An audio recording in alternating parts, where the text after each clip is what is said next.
All the latest for you now this Tuesday at lunchtime with the ITV News.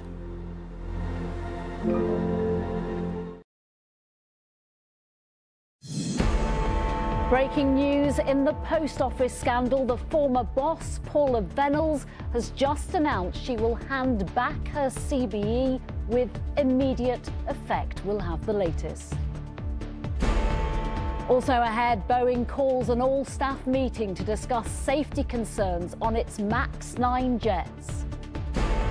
The climate change no one wanted to see, how 2023 was the hottest on record. Broken Britain, the 40% rise in pothole claims and the costly damage to cars. Plus, putting on a defiant display in what many are already calling her revenge dress. How you can own a piece of TV history, the royal props and costumes from The Crown up for auction.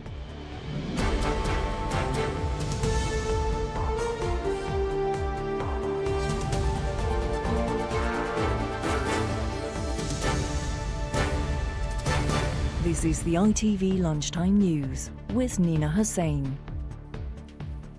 Good afternoon. In the last few minutes, the former boss of the Post Office, Paula Venables, has said she will hand back her CBE. The announcement comes after more than 1 million people signed a petition for her to be stripped of the award. We'll have more on that in a moment. So after years of waiting for justice, developments are coming in thick and fast for the victims of the Post Office IT scandal, with the government promising there could be a solution to clearing their names announced within a week. The Justice Secretary this lunchtime confirmed he's looking at the possibility of bringing in a new law to make that happen. Our political reporter, Jasmine Cameron-Cheleshi, has the latest from Westminster. Heartbreaking, unjust. There's so many words I could use. Simon Cameron lost her home and her business after being involved in the Post Office scandal. Her husband's conviction was later overturned, but she says the government needs to do more to help her and others still desperate for a resolution. They have to act now and they have to get them done because it's having a big impact on people mentally. The trauma goes on for those people. And it's not just about getting those convictions overturned, it's straightforward, simple compensation that needs to follow after that, without a long, dragged-out process. How long will postmasters have to wait for justice? After an ITV drama reignited public outrage, the government says it's now exploring ways to accelerate the appeals process. Alex Chalk is having discussions now with senior people within the legal system, judges and others, to look at how we can expedite these appeals more quickly. This is a process that won't take very long. We will have further to say on this in the coming days. But it is an absolute priority given what has happened to these people. And Tory MPs are among those pushing for Parliament to intervene. We can do something good, Mr. Speaker, together, if the Justice Secretary would bring a simple bill to quash all 800 immediately. Will my right honourable friend now consider the exceptional and unique step of legislating to quash the conviction? His customary precision puts his finger on this appalling injustice. The suggestion he made is receiving active consideration. I expect to be able to make further announcements shortly. Downing Street says Fujitsu, the company behind the Horizon IT system, could be held legally or financially accountable if the public inquiry concludes it contributed to the scandal. Fujitsu appointed to the ongoing inquiry and reiterated their apology. I think that's a matter that the government needs to look at urgently in terms of its contracts and liability, and obviously these are complex issues, but it's right that it's considered as part of this picture of where this went wrong and who needs to pay to put it right. The computer system Post Office spent an arm and a leg on is faulty. After years of dogged campaigns on this issue, ministers say an update could come within a matter of days. I haven't got that money. Jasmine, let's begin with more on this breaking news this lunchtime. Paula Venables handing back her CBE. She was under intense pressure to do that, wasn't she? Yeah, so in some ways this was pretty inevitable. A petition calling for her to hand back her honours has surpassed around 1 million signatures. In a written statement this afternoon, she confirmed that she's handing back the honours. She's also apologised to those who have had their lives torn apart by the scandal. She confirms that she's still supporting and working in cooperation with the public inquiry on this, and she's also due to give evidence in the coming months. And I think she's one of a handful of individuals who has come under a lot of scrutiny following ITV's drama. There's also a lot of scrutiny over the company Fujitsu. Now, this is the company that's responsible for Horizon, the IT system, and many MPs have argued that if the public inquiry finds that the company is partially responsible, it should be paying compensation. And Downing Street this afternoon and ministers this morning signalled that it left the door open to this possibility. Now, in a statement, the company said that it wouldn't be appropriate to comment while this inquiry is ongoing, but they said that they're committed to supporting the inquiry and learning lessons. They've also apologised, and I think in the wake of ITV's drama, we'll see a lot of scrutiny on some of these individuals, some of these organisations that were embroiled with this scandal, and lots of MPs and ministers will be looking very closely at how they contributed to it. And a lot of pressure on the government as well. What's the latest on government action to clear the victims' names? So the government are really keen to argue that they haven't simply been bounced into action by ITV's drama. They're arguing that this is a scandal that has been around during successive Conservative administrations. They're saying a lot of work was being done behind the scenes in recent years, but they have admitted that the scandal has highlighted the need to speed up the process of giving justice to victims, and they've confirmed that they're looking at ways to see if they can get the appeals process sped up. There's also calls by Tory MPs to involve Parliament in this. They're looking at the Post Office potentially being stripped of its powers to prosecute individuals. I think the greatest difficulty for the government in all of this is that this has been going on for so long. It's really going to have to work hard to regain the trust of those involved and also prove to them that this is a scandal that can never happen again. Jasmine Cameron-Chaleshi, thank you. The airline manufacturer Boeing is holding an all-staff meeting today to discuss safety concerns over its newest plane. In America, the Federal Aviation Administration has grounded all 171 of the 737 MAX 9 jets after a door panel blew off mid-air shortly after takeoff on Friday night. Inspections since that terrifying flight over Oregon have uncovered loose bolts on other planes. So how was the model allowed to fly, and is it used here? Sally Biddulph has the latest. A gaping hole in the side of an Alaska Airlines plane, the focus of a major investigation into how a panel known as a plug could have blown out mid-air. And today, the first indications of what may have happened. Reports of repeated warning lights about the cabin depressurizing and the mystery of missing bolts. We found that both guide tracks on the plug were fractured. We have not yet recovered the 4 bolts that restrain it from its vertical movement, and we have not yet determined if they existed there. For those on board, it was terrifying, especially so for a boy named Jack. The kid jumped over me and sat there and grabbed his mask and put it on. And it was all happening so fast and it was confusing.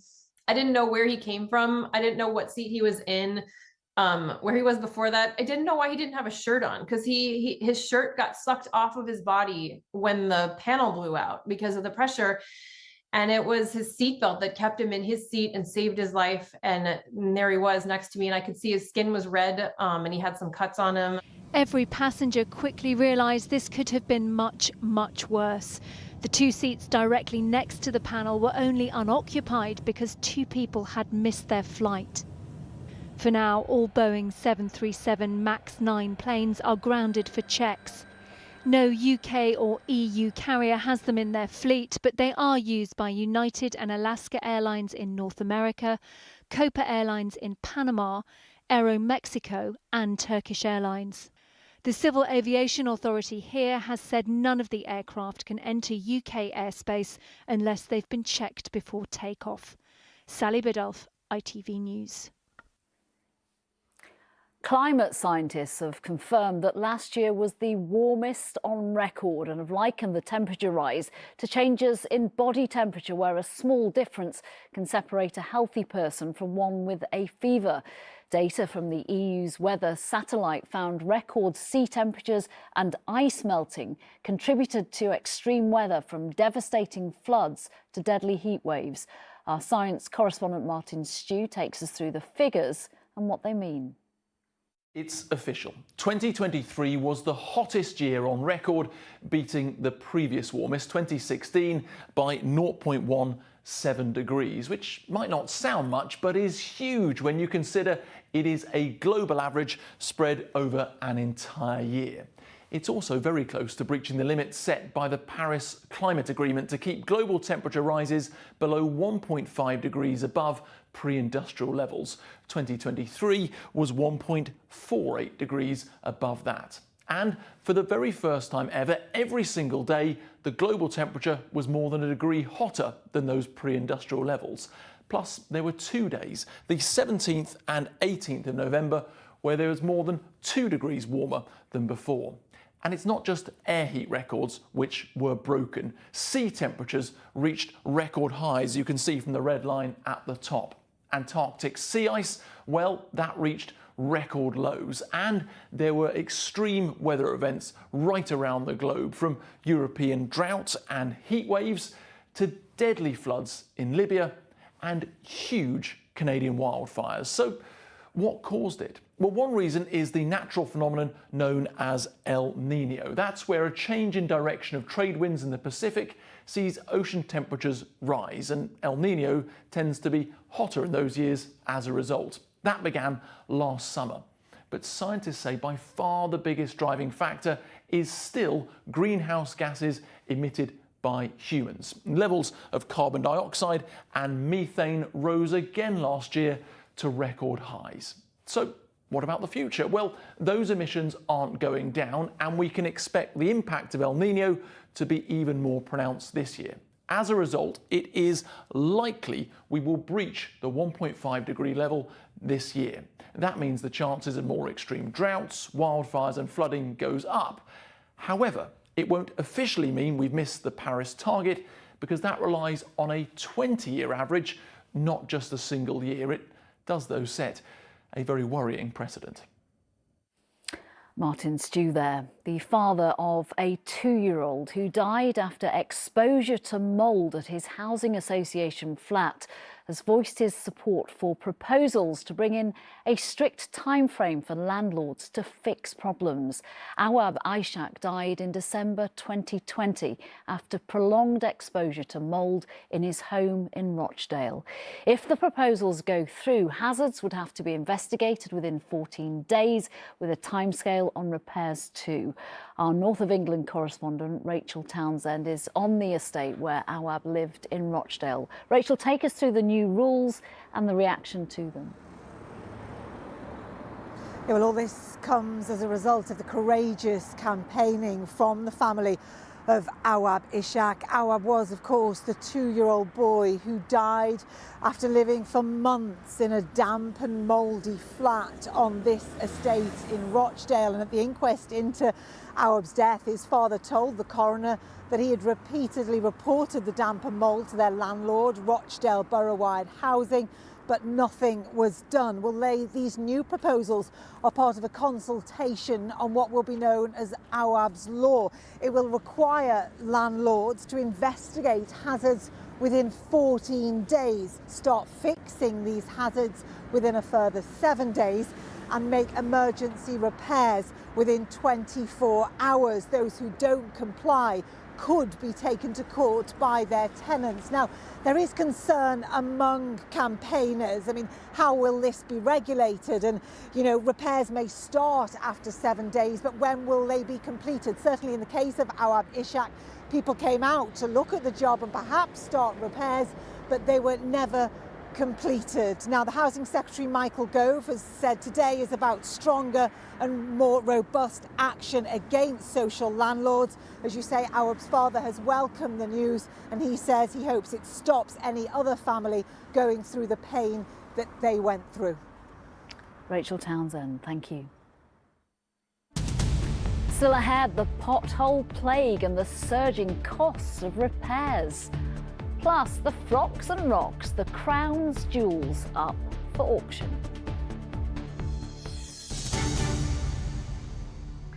First, the longest strike in NHS history came to an end at 7 o'clock this morning when junior doctors across England went back to work. The waves of walkouts have piled pressure on the NHS, with operations and appointments cancelled just as winter pressures bite too.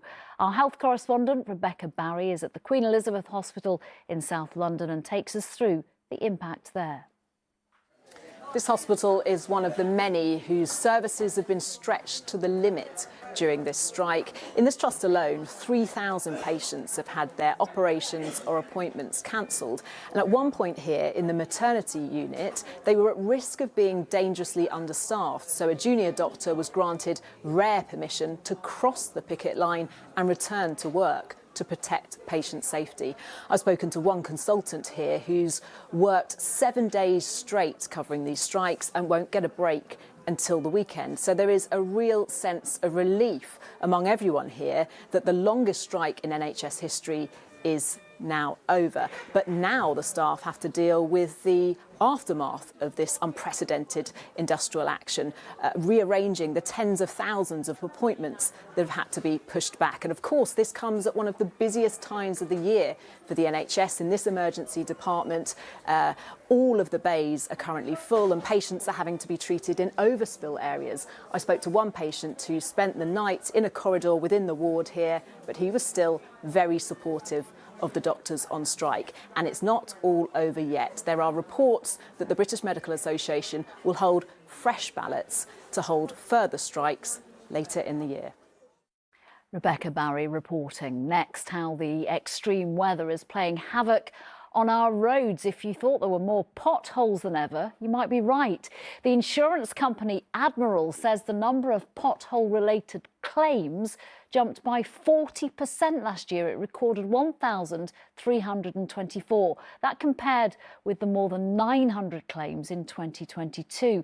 The typical cost of a claim last year was just over £3,000, up from almost £2,400 in 2022.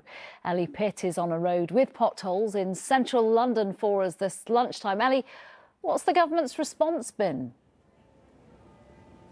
Well, Nina, the Department for Transport say that they're spending £8.3 billion on resurfacing our roads. But we know there's a problem because more than nearly 400 more pothole-related insurance claims were put through from 2022 to last year, and that's just from one insurer. The problem the cold weather can cause is that potholes are formed when water seeps into the cracks in the roads and then freezes, and when it does that, it expands and breaks up the road's surface. The damage that can cause to cars is to the alloy wheels, the tyres, the steering alignment and suspension. The cost of repairing those has gone up generally, but also because we're driving higher tech vehicles, and insurers know that this is a considerable problem for drivers. It's a big problem, and obviously the government have pledged money towards it. The people who are in charge of the roads, try to deal with it, but it's a whack-a-mole for them. They're trying to fix something that's going to continue, and money does need to be spent improving the roads and fixing the potholes. But it's going to be an ongoing problem, I think. Well, if you've got certain insurance, you can claim for damage to your car from potholes through your insurer, but you can also request compensation from the agency that manages the road you've driven over if you think a pothole on that has caused damage to your car, and you can check whether you're eligible for that through a government website. The Department for Transport insisting that it's pouring more money into the country's pothole problem. Ellie Pitt, thank you very much. Thank you. Two major mortgage lenders have announced significant rate cuts. Barclays and Santander have followed HSBC and Halifax in lowering mortgage rates. From tomorrow, Barclays will slash its rates by up to 0.5%, while Santander says it will bring some mortgage deals down to below 4% on some loans. Finally, if you've ever wanted to own one of Princess Diana's dresses, now might be your chance. Props and costumes from baubles, ballroom gowns and a barbecue from the TV hit The Crown are going up for auction to help film students. Of course, they are replicas and not the real thing. Our entertainment reporter Rishi Davda takes a look at what's on offer. The Crown ran on Netflix for 6 seasons and was loved around the world. But now, less than a month since the series has come to an end, the production company behind The Crown is auctioning off some of its most famous props. I'm joined by Charlie Thomas, the director of Iconic Collections here at Bonhams. Thank you so much for joining us. Charlie, we're stood next to a gold state coach, which is pretty impressive, but tell me about the collection as a whole. So this has been over a year in the making, since we first got the opportunity to go to LG Studios and see for ourselves the amazing work that goes into the making of The Crown. And I think this auction, it celebrates the people that make the series happen. You know, the costume designers, incredible costume designers, the construction departments, the set decorating departments, the people that source the decorative arts, you know, the amazing antiques that we've got in the sale, that make the sets and the show come to life. And all the money raised from the auction will be going to the National Film and Television School. So it's a wonderful legacy. So not only will people be buying a piece of television history, that the money from the live auction will be going to the National Film and Television School, which is obviously a fantastic charity. And that will go to pave the way for scholarships for future generations of filmmakers, which is wonderful because so many National Film and Television School alumni works on The Crown. So there's a wonderful link. And tell me about some of your favourite pieces. I've got so many favourite pieces. I mean, we've just discussed the Crown, the Gold State Coach, which is fabulous, incredibly comfortable as well, and it works. So if you've got 6 horses, you can strap them up and head down the mall, should you wish. But I love the smaller things. I love the porcelain corkies, the swizzle stick, which is actually the cheapest lot in the sale, £60 to £80. It was in the Queen Mother's character prop box, which you can use to stir your gin and tonic with. Charlie, thank you so much. A very famous TV show and an opportunity to own a little bit of history.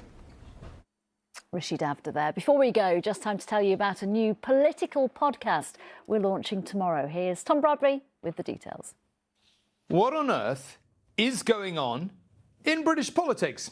Join me, Robert and Anushka, for a new weekly series as we'll be talking politics every Wednesday as the political drama plays out. We'll be talking tactics, scrutinising policy, and above all, asking who will be leading Britain beyond 2024. So do join us on ITVX every Wednesday and listen to us talking politics wherever you get your podcasts. That's from tomorrow. Mary's here tonight at 6:30. Bye-bye.